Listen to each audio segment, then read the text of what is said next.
Well, good Monday morning to you. Welcome to our Monday morning live edition of the Doctor's Nutrition Show. I'm your host, Jim Tabor, along with Dr. Jim and Janine Fox of Doctor's Nutrition, located on Calendar Rain Road in Gulfport, just south of Pass Road. We do this every Monday morning. It is a live call-in show. And what we do is we pick a topic and we talk about that as a health issue, and we invite you to call in and ask questions regarding either that topic or anything regarding your health, because that's what this show is all about, helping you live a healthier lifestyle. Our phone lines are 896-0713 or 800-349-0713.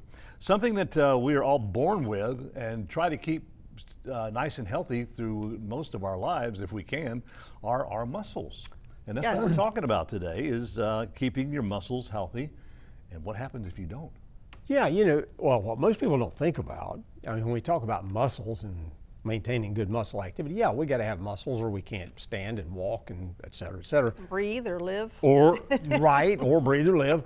And the heart is the biggest muscle in let's say the most important muscle in our body. It's the most important. There's bigger muscles, but that's the most important one. And if the other muscles are going to waste, which is one of the common problems as we get older, more mature, we start losing muscle activity. It's called sarcopenia. And big technical name for, hey, your muscles are going away. And the bad thing is we start seeing, and the research is telling us it starts seeing significant changes at around in the late 40s, 50s. By then, you're starting to lose muscle. And that's no doubt about it that's, if you exercise, and I know you do, Jim, it's hard to maintain a good muscle. It really is, and as you mentioned, the more we mature, I like that word. the more we mature, we have a tendency to get so busy and caught up in our lives and in work and everything like that some of those things kind of take a back seat. Yeah. We even get complaints from people that do work out and continue to exercise and take time to do all that, and they still see muscle atrophy as they get. Atrophy just means shrinking. As they age. Right. And we hear that every day is, what can I do to keep my muscles from going away? And that's kind of what we're going to talk about today, because everybody knows that you got to exercise to keep muscles strong. But it's not just exercise. No, it's not just exercise. Not at all. There's Actually, so much no. has to do with nutrition.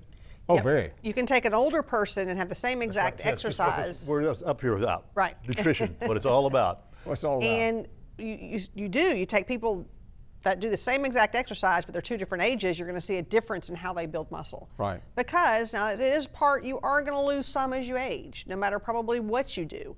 But there are things that you can do to help and to keep your muscles as strong as you possibly can. And strong and still there, because you can actually be very strong and have very little muscle mass. Right. That's him. He's always been strong, And it's going to be different but he's not one that builds men muscle. and women. Well, it's just difference in people. You have the people that build genetics. muscle easy, and you have people that don't build muscle at all, but yet they're very strong. So just because you don't have big muscles don't mean they're not healthy and you want to keep them stronger, because genetics do play a role in it. So it ain't about looking at the muscle and seeing how big the muscle is what can you still do with that muscle. Right. And like I said, the heart being so important, because when the heart muscle weakens, that's congestive heart failure. People say, people don't realize sometimes what is congestive heart failure. It's when the heart doesn't pump effectively anymore. So if it lowers the effectiveness of pumping, then definitely it ends up to where it doesn't pump stuff around the body, it doesn't get rid of fluid, it doesn't do a lot of the stuff you're supposed to do when the heart pumps. Yep. I think there's I've got a question. What vitamins help when being anemic? Well, you normally think of, a lot of people think of, when you start saying anemic, they think of iron. But that's something you really want to get checked, because one of the other primary anemias that we see a lot of is a B12 problem. Right, B12, folic acid, iron, those are your most common ones. But also kidney problems make anemia that have nothing to do with those nutrients. Right. So you want to find out why, if you're anemic, why are you anemic? Right. Are you bleeding from somewhere? Are you deficient in the vitamins? Does your kidneys work properly? That's all part of anemia. You can even have a rare copper anemia. And with so many people, it's rare, but it is possible. Vitamin C plays some role because it helps the absorption of your iron. So if you don't have enough C, it affects your absorption of your iron, which then can affect anemia. You mentioned the copper thing. Yeah. You see a lot of people that wear those copper Copper Bracelets. That's Right. more for arthritis. Actually, is it? copper's been Okay. shown to help arthritis. Right. Okay. Yeah, and it does work. Yeah. It really does. Another question: can your heart catch a cramp? It's called heart attack. I mean, yeah, seriously. I mean, you can have a vasospasm Yes. in the heart. Yeah, I mean, 'cause vasospasm is a. I had a lady this past week. She had years ago, she had the quote unquote heart attack. Well, they did a cath on her and they said everything's clean. You know, she did not have any blockage whatsoever. And so her cardiologist said, lady, you had a heart spasm. And a vasospasm is what he was talking about, or a cramp. Yeah, in the heart. And then that caused a cramp in the muscle, and that's what caused her the heart attack. Her troponins went up. She had Oh yeah, you just get like a heart attack. because But- we see it. We've seen Yeah. it before. Now, normally when that happens, it's if somebody gets real upset. Yeah. Or real mad, or real because everything constricts. Right. And when the vessels constrict, when that spasm of the heart and you constrict, then you block off blood flow, just like if you had a blockage. Yeah. But yet it doesn't have to be a plaque buildup to do it. Yeah. So people don't realize that's how bad stress is for your heart. Is that when your veins pop out in your neck and You everything? can have, that's- yeah, I that's- mean, it that's a could good be, sign, but yeah. but they do call it a vasospasm, and a vasospasm it does cause a heart attack. Yeah. So, or it can cause a heart attack. Yeah. But I've seen many people over the years. I had a guy come in one time and he was in his 30s and he had just had a fight with somebody at work. And he had the symptoms of a heart attack and he's 30. And I'm like, and I started asking him questions and he had just gotten into an argument. And he said, yeah, and my brother actually had a heart attack in his 30s too. And I'm like, oh, you're going to the emergency room. So we sent him straight to the emergency room. And it was vasospasm. It was not a blockage. Wow. But he was having a heart attack. They do happen. Yeah, and so that's a really good question. That is a good question because you know, people don't think about that. Yeah, most people don't think, wow, my heart can't happen. Yeah, it can. It really It don't can. cramp as much as like other muscles, but it can. Like if you have a complete lack of minerals, well, that's one of the things we were going to talk about is how important the minerals are for the muscles as a whole. So we'll talk about the electrolytes. So we'll talk about that when we get back. Okay, all right. It's 8 minutes after 9 o'clock. Our phone lines are open at 896-0713 or 800-349-0713. We're talking about muscle health this morning. If you have any questions regarding that or anything regarding your health, give us a call. We're going to take a break and we'll be right back. And welcome back to our Monday morning live edition of the Doctor's Nutrition Show. It's 9 minutes after 9 o'clock, and had someone call in and ask if you took patients. Yeah, I mean, we just don't do appointments. Now I mean, we don't do the traditional. Yeah. We actually, our store is like a walk-in retail nutrition store, but yet we are there. There is no charge to talk to us, and you can come anytime, and it's whoever is there first goes first. So it works really well because people don't wait as long as if they have an appointment. I mean, it's rare that they wait as long as they do a lot of times in a doctor's office. Yeah, if you see the sign, our sign out front says a retail nutrition store and more. Right. And that's what it is. You can come in if you want to buy vitamin C. Gosh, we got staff that can help you or we'll help you. If you come in and want to talk to one of the doctors. Very hey, knowledgeable staff. Very Yeah, knowledgeable they are, staff. very They've got knowledgeable, Some very that have been there for all the time that we've been doing this show together, the two. And Yeah. if you want to talk to one of us, we are there Monday, Tuesday, Thursday, and then Dr. Bull is there Monday through Friday. Right. So There's no charge for a consultation. Right. Like I said, to just come in and say, can I talk to one of the yeah, doctors? and if you want to do write the you lab down. work, which is what we do, we do a lot of lab work because that's how you tell what's going on. And so if you do that, then of course there's a charge for that, and we do it reasonable. We don't deal with insurance, but we kind of work differently, but it works out well. Very well. Yeah. And when you do the lab work, it looks at electrolytes, which that's one of the things that we were fixing to talk about. Electrolytes play a huge role in muscles, including the heart. Yes. So when you talk about potassium, calcium, magnesium, sodium, chloride, I mean, all of it plays a role in muscles, relaxing, actually making them work and then relaxing as well. Right. And so when you actually do have low potassium, where you're getting those muscle cramps, it affects the heart. It does. It actually, it affects blood pressure dramatically. So does magnesium. So your electrolytes are so important in muscle health. And like I said, people don't think about the heart is a muscle. We do have a really good multi-mineral, especially when it's so hot outside like it is right now. It's called Mega Mineral, where it just kind of has all your minerals. That gives you a little bit of everything. We sell a lot of it during the summer because it really does help. When you're outside sweating, you are losing electrolytes. Even if you're outside and you don't think you're sweating, you are. I mean, here in our area. Well, actually, in the winter you sweat and you don't feel it because it evaporates. So, but even breathing, you're getting rid of a lot of moisture and stuff that way. But she mentioned about things that help the muscles contract and relax. It takes calcium to contract a muscle, but then it takes magnesium to relax it. So you have to have both.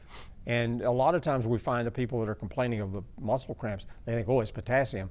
Actually, it's probably magnesium. It's a lot of it's magnesium. And it can actually be sodium. It can be sodium. I remember years ago when they used to tell us that when we were outside sweating and everything, to take salt tablets. Yeah. Salt got a bad rap years ago. They blamed everything on salt. And we can't live without salt. I mean, sodium was so important. That's how they paid the Roman soldiers. They literally would give them salt.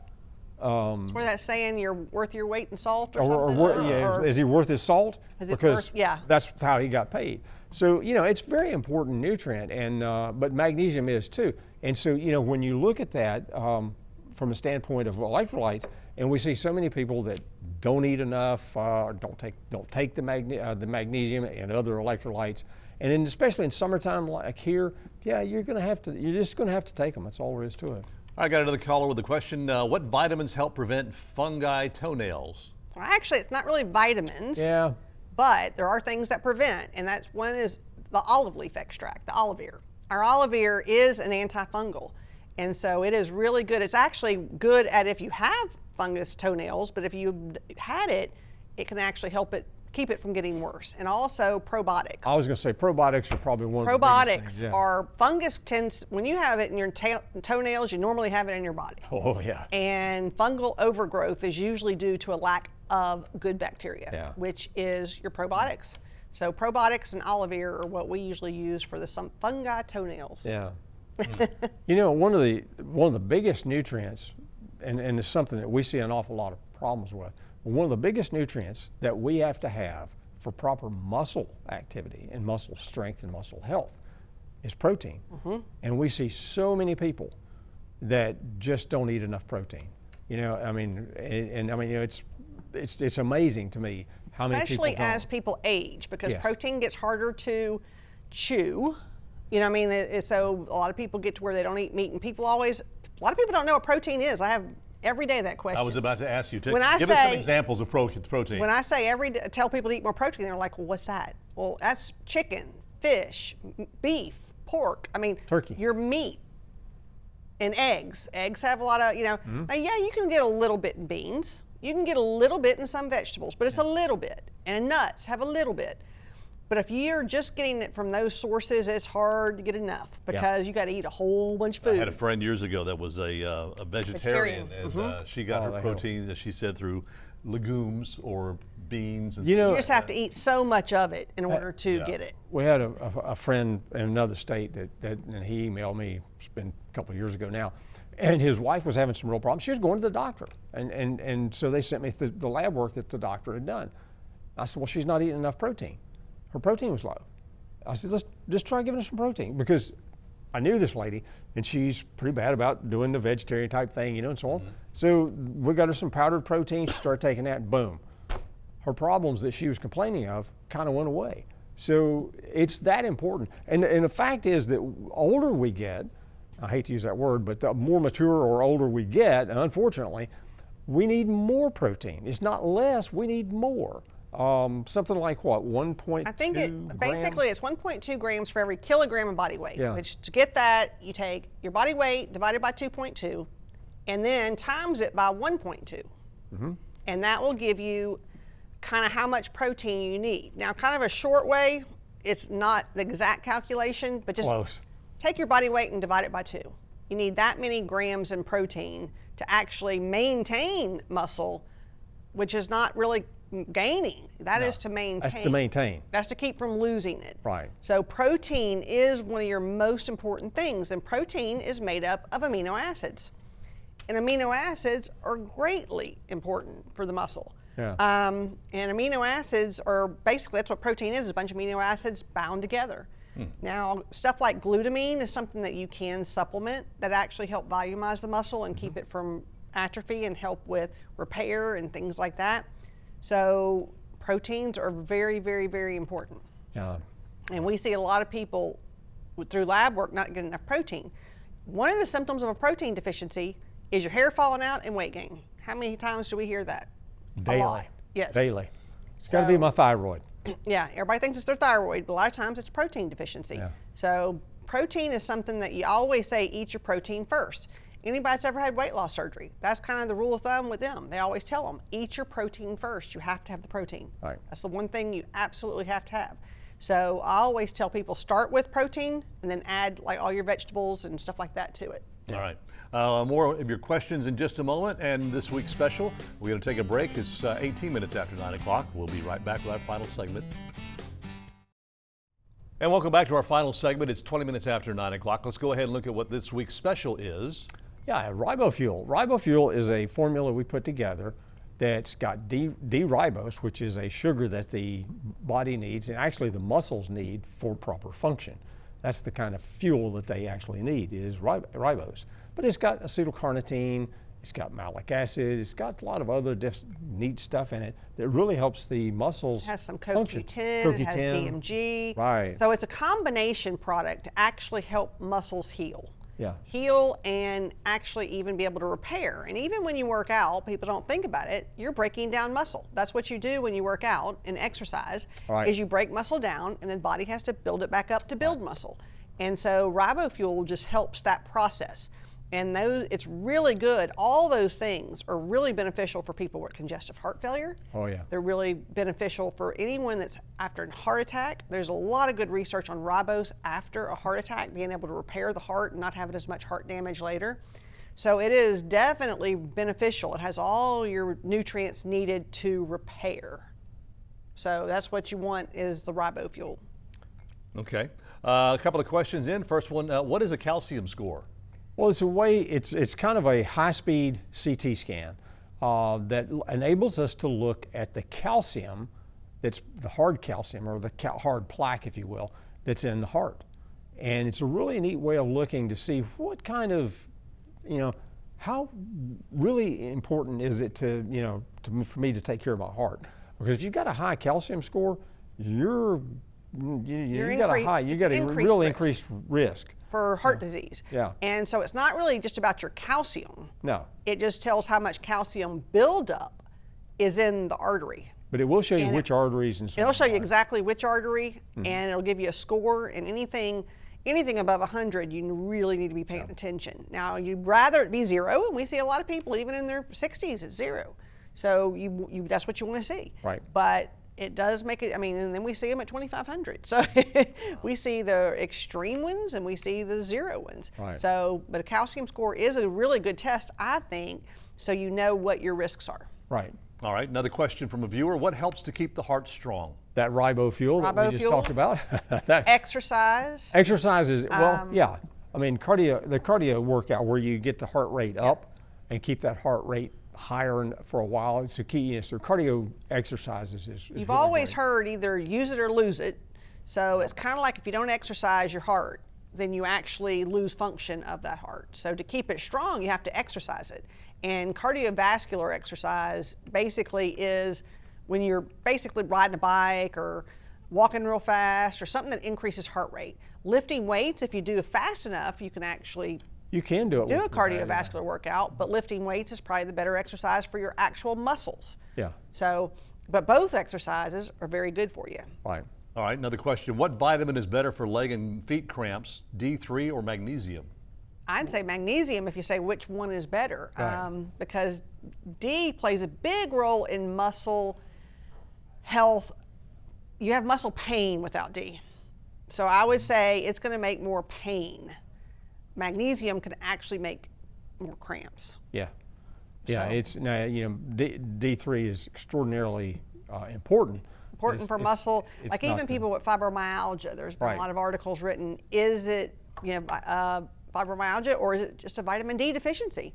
And we see a lot of people with D deficiency that hurt all over, and when they take vitamin D, it makes a world of difference. Right. But magnesium can make you hurt all over too when it's deficient. So It it's sure kind of can. one, it can be either one. That's why you do lab work. That way you see, What's going on. see what's going on. All right, another question. What is the body lacking that causes fingernails to break easily? Well, protein's one of those things, but it has to turn into collagen, and you have to have protein to make collagen. So, back to our It protein can also thing. be biotin. It can also be calcium. Right. Calcium plays a role in the fingernails breaking. And if Right. you put your hands in too much water all the time, it makes them break easy just because of the soaking in the water. So that's Right. not really good for the nails Well, your either. fingernails look like prunes. Yeah, well, your fingers Your look like fingers look like prunes, prunes. right, yeah. Right. So there's a lot of different Right. things that can actually help fingernails. Just getting overall healthier and seeing doing lab work and seeing what you're lacking is the best way of going. Yeah, we stress lab work a lot, and a lot of times people say, well, and the reason that people ask us a question, I guess, is because they go to their doctor and they never do lab work, or rarely. And I said, yeah, but you really need to. It's like, do you ever check the oil in your car? I mean, do you just do it once a year or what? I mean, if you've got a problem, something needs to be checked, and you can't just walk in and say, hey, look, I've got a problem. What is it? I don't know. Let's check and see.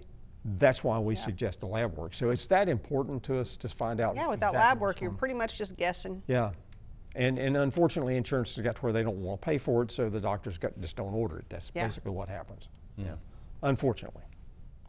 896-0713 or 800-349-0713. That's our phone lines. We've got about 2.5 minutes left for this morning to talk about, we're talking about muscles, the importance of keeping them good and strong. I don't care how mature you are. Right. 'Cause It's it's- actually more important as you get mature because Yeah. if you Yeah, think about it, if your muscles are not strong, your balance gets worse. You're more likely to fall, more likely to break something, and it can just snowball after that because you want to be able to still walk and get around and do things. Right. So And that's why it's so it is important. so important as you get older to keep those muscles healthy. And getting the protein. One thing I definitely need to mention before it's over What? is so many medications deplete CoQ10. Oh, yeah. And I have people that come in on walkers because their medications are depleting their CoQ10 and they can't believe when they take CoQ10 they can walk again because their muscles get stronger because they are lacking in that. All statins deplete CoQ10, all beta blockers deplete CoQ10, metformin depletes CoQ10. There are so many things that deplete coenzyme Q10. There's a list, but those are kind of the common things that everybody knows what they are. Right. If you're taking those medications, you must take CoQ10. And one of the other things that's very important about your muscle health, a lot of water. Yep. Oh, yeah. You got to stay hydrated. Gotta stay hydrated, keeps those muscles nice and hydrated and everthing. Yeah. Yeah. Yeah. Hydration is very important. Yeah, that's important all around. And L-carnitine is very important, and that's, so there's so many things that are good for the muscles, but that ribofuel has a lot of them in there. Yeah. But there's a lot of things you can do to stay healthy. Yeah. And Yeah. but like I say, exercise is great, and we've got to do it. Yep, quick question. Does ribofuel help with the heart, and what also help? It helps with muscles, and the heart is a muscle. So ribofuel definitely helps with heart, and it definitely helps when people have had like congestive heart failure or when they have weakened hearts. Okay. Thank you for your calls this morning. Next week, Aging gracefully. How to age better. there you go. Other things other than keeping the muscles strong. Right. I mean, that's Yep. part of it. That All is right. part of it. Thank you so much for joining us and all your questions today. We'll be back again next Monday morning at 9 o'clock here on WLOX CBS for another edition of the Doctor's Nutrition Show. Have yourself a wonderful week and stay hydrated. For more information on highlighting your business and services on Healthy Living South Mississippi, contact Jim Tabor at 896-1313.